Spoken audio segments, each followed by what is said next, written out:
The moment I told my husband I'd been fired, he didn't even flinch. No concern, no shock, just pure boiling rage. Of course you got fired, he snapped, slamming his laptop shut. You've always acted like you know better than everyone. Maybe now you'll learn something. I stood there frozen, still in my work clothes, holding the straps of my purse like they were the only things keeping me upright.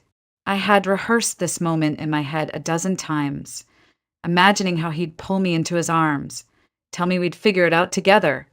But this wasn't that moment. This wasn't that man. The truth? I hadn't been fired. I'd been promoted. Unexpectedly, joyfully, after years of quiet, thankless work. But as I walked home that evening, thinking of how Brian had grown more distant, more distracted, I felt something in me hesitate. What if he didn't take it well? What if he resented me for getting ahead? For earning more than him? He was raised in a household where the man was the provider, the one who built the foundation, as his mother used to say. I'd heard it so many times, her voice echoing in our living room like some outdated mantra.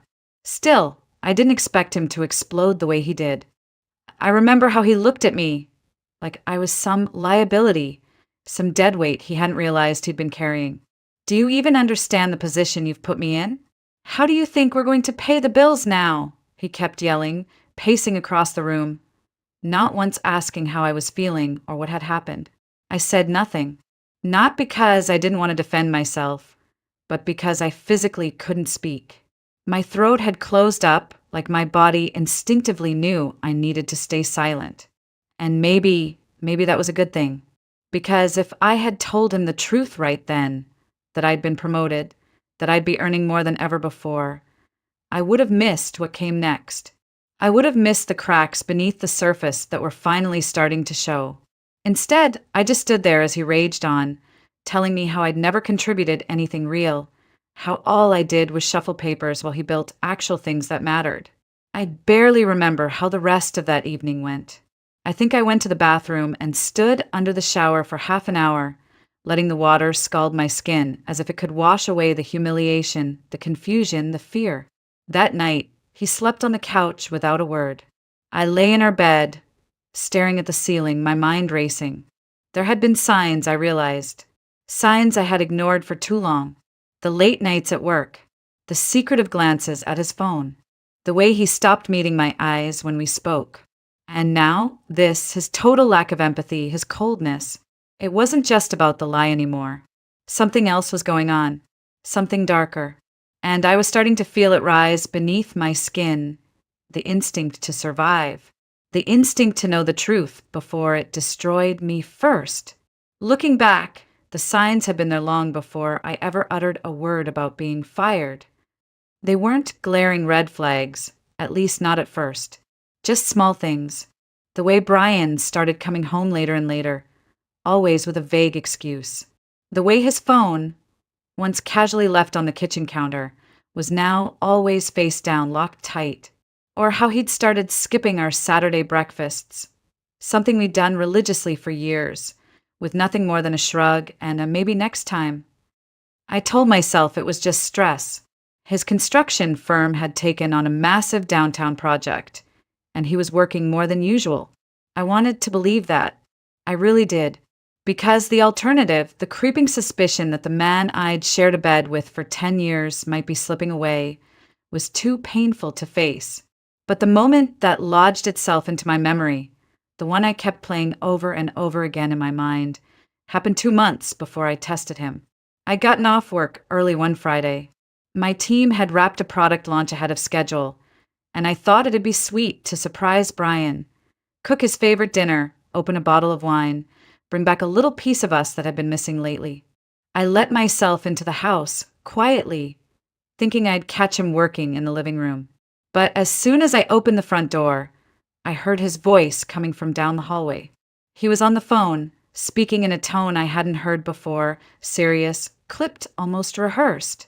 "No, she doesn't suspect anything yet," he said, followed by a long pause. "We just need a little more time." And then he laughed. Not the warm, playful laugh I used to know. This was something else. Cold, detached, almost cruel. I stood frozen in the hallway, clutching the doorframe, my heart pounding in my ears. He was talking about me. I knew it. I didn't hear the other person's voice. Maybe it was on speaker, maybe not. But I could feel the weight of the conversation settle on my chest like a stone. I couldn't move. I couldn't breathe. Then, as if nothing had happened, he walked out of the bedroom, saw me, and smiled. Kissed me on the cheek like it was any ordinary day. I smiled back, went into the kitchen, started boiling pasta, but something in me cracked that evening. A quiet fracture, invisible on the outside, but spreading quickly underneath the surface. From that day on, I started watching him differently, listening more carefully, picking up on the subtle shifts in his behavior, the way he avoided talking about the future, the way he grew impatient when I asked about his day, the little lies he told without even realizing I'd caught them. I wasn't crazy. I wasn't being paranoid. My gut was screaming at me, and I was finally listening. It was a strange kind of grief, mourning the slow death of something while still pretending it was alive. I kept telling myself to wait, to collect more signs, to be sure, until that moment in the hallway after my fake firing, when the last of my illusions finally fell apart. That's when I knew something bigger was happening, something I hadn't even begun to imagine. But I was about to find out, and once I did, there would be no going back. It was around 2 in the afternoon when I heard the front door open. I had stayed home from work that day, claiming to feel unwell. Truthfully, I just needed space to think. Brian believed I was still unemployed, broken, vulnerable, afraid to face the world. He had no idea I was still working, no idea I'd just been promoted, no idea I was using the time to pull myself together, quietly, carefully. I froze when I heard not one, but 2 voices enter the house. The second voice didn't belong to a coworker or a friend. It belonged to Linda, my mother-in-law. I stepped silently into the hallway, standing just beyond the crack of the guest room door. I knew I shouldn't listen, but something about the way they spoke, so casually in the middle of a weekday, made my skin crawl. So, Linda's voice rang sharp and familiar. Why the sudden midday visit? Everything all right? It's all going exactly as planned, Brian replied, sounding almost pleased. She told me she got fired yesterday. Totally devastated, just like you predicted. I covered my mouth with my hand, willing myself not to gasp. Finally, Linda said, exhaling with satisfaction. She won't have any choice now. She'll have to agree to our terms. My knees buckled slightly.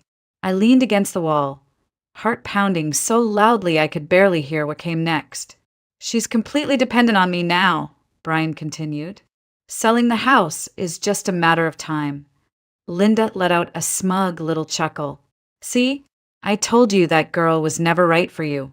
Too ambitious, too independent.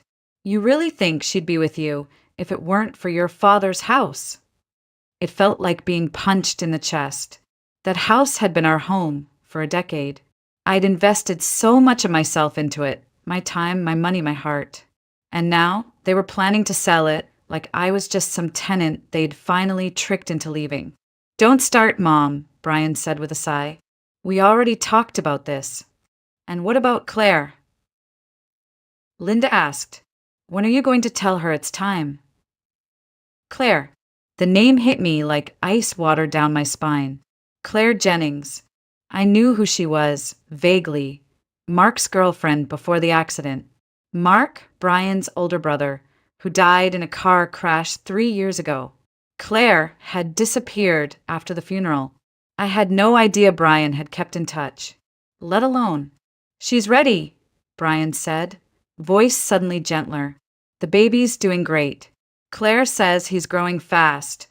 Already looks just like Mark. My stomach twisted violently. I'll adopt him as soon as the divorce goes through, Brian continued, almost like he was discussing a business deal. He'll be my son, our son. I couldn't breathe. Linda purred. Just think how happy Claire will be when she hears the house is going up for sale. She's waited so long for this. My ears were ringing. My vision blurred. This wasn't just betrayal. This was a coordinated replacement. They weren't just planning to leave me. They were planning to erase me. And the worst part was, I had no idea how long this had been going on. No clue how many smiles, how many kisses had been lies, rehearsed, strategic, calculated. My husband wasn't just cheating. He was plotting. I always knew Claire was the one for you, Linda said, her voice melting into that sickly sweet tone she reserved for people she actually liked. You two are perfect together. It's just a shame you met her too late after you married that one. That one. That's how she referred to me. Not Rachel. Not your wife. Just that one. A placeholder. An obstacle. I bit down on my knuckle to keep from making a sound. My entire body was shaking, but I couldn't stop listening. I needed to hear everything. Let's not get carried away, Brian muttered. We still have to make sure Rachel doesn't fight us on the divorce. She won't, Linda replied confidently. Not if you handle it right. Remind her she has nowhere to go. No job. No savings. She'll fold. I clenched my fists, every nerve in my body screaming. They thought I was powerless, that I was trapped. But I wasn't. Not yet. Not entirely. And what if she doesn't fold? Linda asked. What if she gets a lawyer? Brian's voice dropped, low and calm. Too calm. Then we hit her with the infidelity angle. I nearly stumbled backward. What infidelity? Linda asked. Doesn't matter, Brian said. I've got a few old photos from that conference she went to 2 years ago. Just her with some colleagues. But they can be interpreted the right way. Enough to raise doubt. You're a clever boy, Linda cooed. Just like your father. But he wasn't done. If that doesn't work, Brian continued, we accuse her of leaking internal documents. She worked with sensitive client files. She brought stuff home all the time. I'll say I caught her trying to sell data to competitors. I felt my knees give way, and I sank slowly to the floor. My hands were ice cold. My husband, the man who once held my hair back while I threw up from food poisoning, who painted our bedroom walls while I picked the color, was planning to destroy my life from the inside out. He was going to lie in court. He was going to accuse me of things I never did, just to push me out. For Claire, and a baby who wasn't even his. Claire, the quiet, soft-spoken woman I remembered only in flashes from Mark's memorial. She had seemed kind, fragile. I never imagined she would come back into our lives like this. Not as the woman replacing me. Not as the mother of the child my husband planned to call his own. How's the baby doing? Brian asked then, his voice suddenly light. Almost happy. Strong, Linda answered proudly. Claire says he's growing fast. Looks just like Mark. Same eyes, same laugh. You'll see soon enough. The room started spinning. They were building a new family, Brian, Claire, the baby, and Linda, of course. Always Linda. The perfect little unit. And in their minds, I was already gone. Just paperwork. Just one final conversation. I'll tell her tonight, Brian said. She's already on edge after losing her job. It's the perfect time. I'll play the sympathetic card. Say it's better for both of us. Offer her a bit of cash to walk away. Linda snorted. Push the pity. Make her feel like a burden. She'll cave. Women like her always do. I bit my lip so hard I tasted blood. But even through the pain, I smiled to myself, just barely, because they didn't know the truth. I hadn't been fired. I had been promoted, and they had no idea that their plan was already falling apart. I stayed crouched behind the door long after they stopped talking. I didn't move when I heard the couch creak or the front door close behind Linda. I just sat there, hugging my knees, heart hammering so loud I thought it would give me away. My body was frozen, but my mind was burning.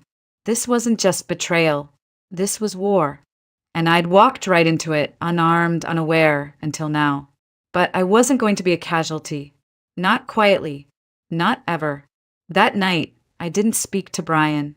He acted like nothing had happened. He poured himself a drink, watched the game, glanced at me with that carefully neutral expression that now seemed so grotesque. I didn't look at him. I didn't trust myself to, because if I did, I might break the illusion. And I needed that illusion, at least for a little while longer. In bed, I lay still with my eyes open, my back to him. He fell asleep quickly, like always, as if the day hadn't included plotting to erase me from his life. I listened to his breathing and planned.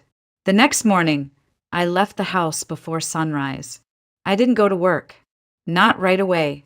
I went to the storage closet where we kept old documents, warranties, receipts, contracts, tax papers. I pulled everything I could find.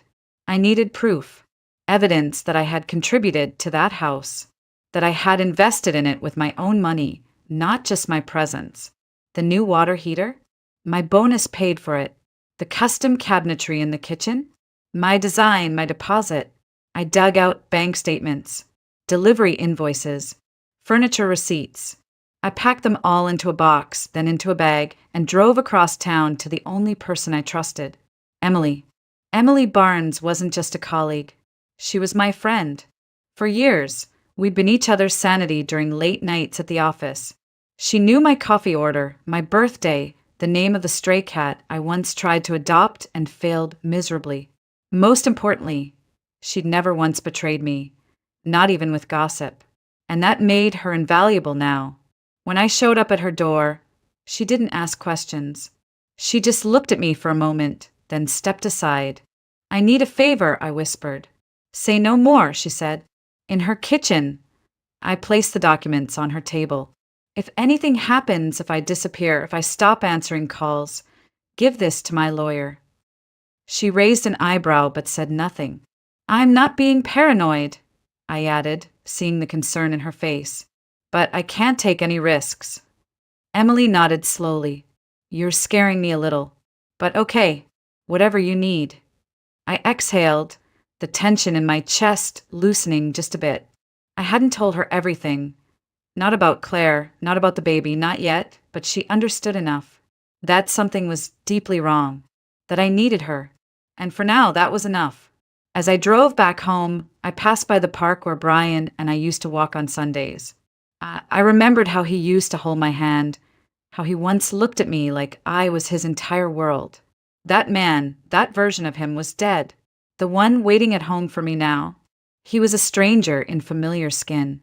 And tonight, that stranger was going to sit me down, look me in the eye, and ask me to disappear. He had no idea that I was already planning how to make sure it would be him who lost everything. When I walked through the front door that evening, I knew it was coming. The conversation, the performance. He'd rehearsed it in his mind. I could see it on his face. That forced concern, the artificial heaviness in his shoulders. Brian Carter was about to pretend to be the good guy in his own betrayal. "Hey," he said, voice low, careful. "We should talk." I gave him a tired smile, just enough to look worn down, just enough to keep him confident. "Sure," I replied, dropping my bag by the door. "What's going on?" He gestured to the living room, already set up like a scene from a play. He dimmed the lights. 2 glasses of wine sat on the coffee table. He even had a blanket draped over the armrest. Like this was going to be some soft, mutual discussion. Like he was doing me a favor by dismantling my life gently. I sat. He took the armchair across from me, lacing his fingers together, letting out a sigh so theatrical I nearly laughed. "Rachel," he began, "I've been thinking a lot lately. About us. About where we are. And I think we've grown apart." I kept my eyes on the wine glass, nodding slightly. "Okay. I don't want this to be ugly," he continued, leaning forward. "I don't want lawyers or courtrooms. I just think it's time we both admitted this marriage isn't working anymore." He sounded heartbroken, like he was the victim, like this decision was tearing him apart inside. "I mean, with you being out of work now," he added gently, "maybe this is a good time for a fresh start. For both of us." My stomach turned. I let my bottom lip tremble, just slightly. "Are you saying divorce?" He nodded, reaching for his wine like he deserved to take a victory sip. "Yeah, but amicable. Civil, I don't want to fight. I'm willing to help you get on your feet. You'll need a place to stay, obviously, and some money to get settled. I tilted my head, just enough to seem fragile. You'd do that for me? Of course, he said, placing a hand on his chest like some kind of savior. I care about you, Rachel. I don't think we're right for each other anymore. We've both changed. He paused for effect, then added, and the house, it's legally mine. It was left to me by my father, but I want to be fair. I'll offer you a settlement, something to help with rent for a few months. I blinked, let out a shaky breath. How much? He named a number. It was laughable, a fraction of what I'd invested into that home. But I didn't laugh. I didn't even flinch. Instead, I stared at him like I was seeing him for the first time. I thought we'd try harder, I whispered. I thought we were stronger than this. Brian reached out, touched my hand like a man playing a role he no longer cared about. I'm sorry, but this is the best path forward. I promise. And right then, I gave him what he wanted. I nodded slowly, eyes misty, lips pressed tight in defeat. Okay, I said. I'll think about it. He exhaled, visibly relieved. But behind my silence, behind the trembling breath and the wet lashes, I was already building my case. Because he didn't want lawyers. But I was going to bring the best one in town. The next morning, I left the house before Brian even stirred. He was still snoring on the couch, buried beneath a blanket like a child hiding from consequences. I didn't leave a note this time. No explanation. No polite goodbye. Just silence. Let him wonder. Downtown Portland was just waking up when I stepped into the old brick building where Monica Bell's office was tucked between a florist and a tax accountant. The hallway smelled faintly of lavender and ink. I sat in the waiting room for 10 minutes that felt like a lifetime, rehearsing what to say. But when Monica opened the door and called my name, I stood up, walked in, and told her everything. Not everything, exactly. I left out Claire, the baby, the betrayal so deep it made my voice crack. But I gave her enough. Enough for a lawyer to see the shape of the battlefield ahead, the inherited house, the years of shared expenses, the receipts and bank statements, the way he wanted a divorce, fast and quiet, with a sum so low it was insulting. Monica listened without judgment. Her face was calm, analytical, her pen gliding over yellow legal pad like it had been trained for war. You've been married 10 years, she asked, her tone precise. 12, I corrected. 10 legally. 2 before that. She nodded, made a note. Any children? No. Proof of financial contributions to the home? I have receipts, invoices, bank statements. Everything. Furniture. Renovations. Fixtures. She leaned back, folded her hands. Rachel, you have a case. A strong one. But I need you to understand something. If we go forward with this, there's no turning back. It won't be pretty. He's going to fight dirty. I looked her straight in the eye. He already is. Her expression didn't change, but something behind her eyes shifted. Respect, maybe. Or recognition. Then, let's get to work. When I stepped outside, the air felt different. Cooler. Lighter. I still had a mountain to climb. But for the first time in days, the weight on my chest had eased. I wasn't flailing in the dark anymore. I had someone in my corner. Someone who saw the pieces clearly and knew how to play them. I went straight to the office after that. No more hiding.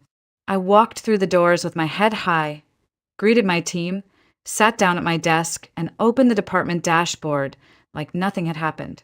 Brian thought I was unemployed, lost, vulnerable. But I was back, fully. My phone buzzed around lunch. A text from him. Hope your interviews went well. Let me know when you're ready to talk more about next steps. Next steps. I almost laughed. He had no idea I'd already taken them. I replied with a simple, will do. That afternoon, I met with my team, reviewed quarterly goals, scheduled one-on-ones, and signed off on a new client project. I was efficient, focused, unshakable. And when I finally walked out of the building at sunset, I knew something had shifted permanently inside me. I wasn't the same woman who cried in the hallway, who shook in silence while her husband planned her erasure. That woman was gone. In her place stood someone else. Someone stronger, sharper, ready. He wanted me to vanish quietly. But now, I was preparing to take everything back on my terms. Brian was waiting for me when I got home. He was in the kitchen, leaning against the counter with his arms crossed, trying to look composed. But the twitch in his jaw, the slight shift in his weight, those told the real story. He was nervous. "Hey," he said, casual, like we were roommates discussing groceries. "You got a minute?" I hung my coat, slowly, then turned to face him. "Sure." He nodded toward the living room. We sat opposite each other again, that same setup from before. The couch, the wine, the practiced solemnity. He hadn't changed the scene. He thought the first performance had worked, that I'd accepted his script. "I've been thinking," he began. "I want to finalize things soon. The divorce, the paperwork, get everything settled so we can both move on." I nodded, keeping my expression soft. "Okay." He blinked. "So, you agree?" "I'm not fighting the divorce," I said gently, "but I do want to understand what's fair. So I've spoken with someone." He froze. "Someone." "A lawyer." His eyes narrowed. "Why would you need a lawyer?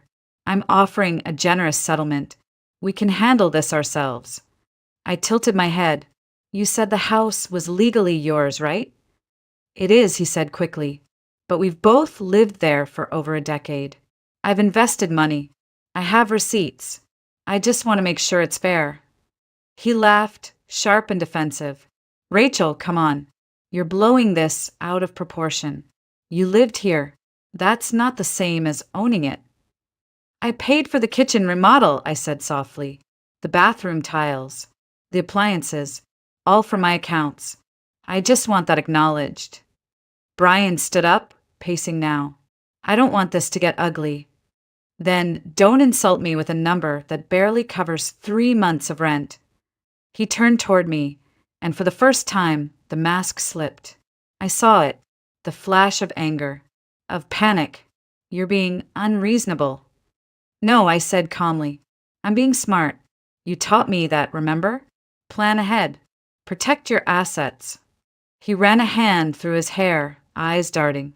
"You really want to do this? Get lawyers involved? You think that's a good idea?" "I think it's necessary," I replied. "You said you wanted things to be fair. This is how fairness works." He didn't answer right away. He just stared at me, as if trying to recalculate, reframe me in his mind. I was no longer the fragile wife he thought he'd broken. I was something else now. A problem. "So what are you going to ask for?" he muttered. "Half the house." "I don't want half," I said. "Just what I put in. And maybe a little more for the time you wasted lying to me." His jaw clenched. He didn't deny it. He didn't even flinch. And in that silence, I knew he was finally afraid. He thought I would break. He didn't expect me to sharpen. The divorce went through 6 weeks later. Not quietly. Not quickly. Brian dragged his feet once he realized I wasn't going to play dead. His lawyer, probably the same smug friend he bragged about to his mother, tried every trick in the book. But Monica was sharper, smarter, ruthless when she needed to be. She had a copy of every receipt, every transfer, every signature I'd ever made on that house. We didn't go after more than what was fair, but we made sure Brian couldn't keep what wasn't his. In the end, I walked away with a respectable settlement and full legal recognition of my contributions. Not just financially, but as a partner who had invested years of her life into a shared home, into building something real, before he decided to burn it down. The last time I saw him, we were signing papers in a sterile conference room downtown. Claire wasn't there, but I could feel her ghost behind his shoulder, quiet, passive, waiting to move in the moment I was gone. Brian didn't meet my eyes. Not once. When it was over, I stood, tucked the pen into my bag, and said, "You always underestimated me." He didn't answer. He didn't have to. I saw it in his face. Regret, or maybe just disbelief that the story he had written for me didn't end the way he planned. I moved into a small apartment overlooking the river. Not fancy, not big, but it was mine. The first night I slept there, I kept every light on. Not out of fear, but because I could. No one to tell me I was being dramatic. No one to call me a burden. Just silence. Peaceful. Earned. Word got around that Claire and Brian were having adjustment issues. Apparently, things weren't as idyllic as they'd imagined. Raising a child wasn't as simple as smiling for photos and pretending love could be transplanted. Linda tried to help, of course. She always did, like micromanaging other people's lives. But I heard through Emily that the tension was building, that money was tighter than expected, that Claire hadn't quite fit in the way Linda had hoped. None of it surprised me, because their life was built on lies, and lies don't hold foundations for long. I don't spend my days checking in on them. I don't stalk social media or linger in bitterness. I've rebuilt from the ground up in my own way. Slowly, deliberately. My job is steady. My name is respected. I eat alone some nights, but I've learned that solitude is not the same as loneliness. Sometimes it's healing. I've taken up boxing classes on Saturdays. I've gone back to reading poetry. I call my sister more often. I've even started writing again, something I hadn't done since college. There are pieces of me I thought were lost, but they were just buried under years of being small, of making room for someone else's ego. And now I take up all the space I need. If there's one thing I've learned, it's this. Being underestimated is the most dangerous gift life can hand you. Because when you rise, when you fight back, no one sees it coming. Brian thought I would crumble. Instead, I became unshakable,